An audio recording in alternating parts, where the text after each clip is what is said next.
एक प्यारा, शरारती और मजाकिया जिन्न जिसकी जादुई छींके गांव में धमाल मचाती है। गोलू एक छोटा, प्यारा और नटखट जिन्न था। उसके गाल गुलाबी, आंखें चमकीली और बाल भूरे घुंघराले थे। उसकी हंसी इतनी मीठी थी कि बच्चे उसे देखते ही दौड़कर गले लग जाते। लेकिन गोलू की एक खासियत थी, जब भी वह छींकता था कुछ मजेदार और जादुई हो जाता था। बहुत समय पहले पहाड़ों और हरे भरे खेतों के बीच एक प्यारा सा गांव था जिसका नाम था सुनापुर। ये गांव अपनी रंग बिरंगी फसलों, बहती नदियों और खुशहाल लोगों के लिए मशहूर था। गोलू गांव में बरसों से रह रहा था। पहले तो उसकी शरारतों से किसी को फर्क नहीं पड़ता था, लेकिन उसकी जादुई छींकों ने गांव वालों की जिंदगी में हलचल मचा दी। एक दिन गोलू गांव के तालाब के पास बैठा फूलों से खेल रहा था। तभी उसे जोर की छींक आ गई और अगले ही पल गांव की सारी भैंसें नीले रंग की हो गई। रमुआ काका अपनी काली भैंस को देखकर हैरान रह गए। अरे, ये मेरी भैंस नीली कैसे हो गई?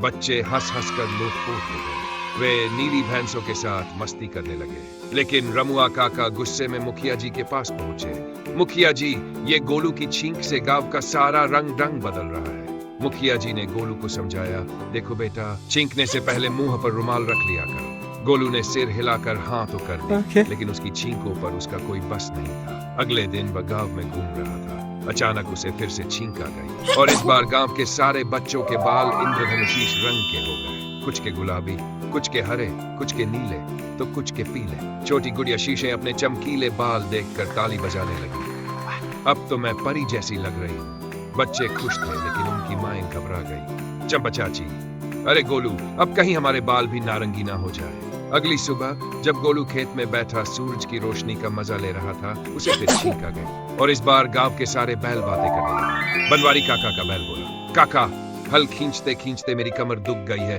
अब मुझे छुट्टी चाहिए। गांव वाले हैरान रह गए। अरे, बैल तो इंसानों की तरह बात कर रहा है। बच्चे तालियां बजाकर हंसने लगे।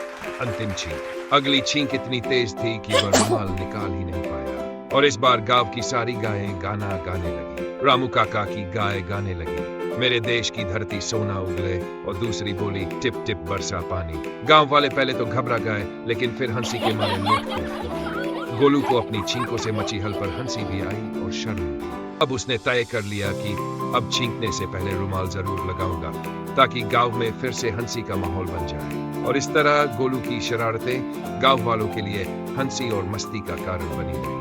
अगर आपको गोलू की ये मजेदार कहानी पसंद आई तो अगली बार उसकी और भी शरारतों के बारे में सुनाऊंगा।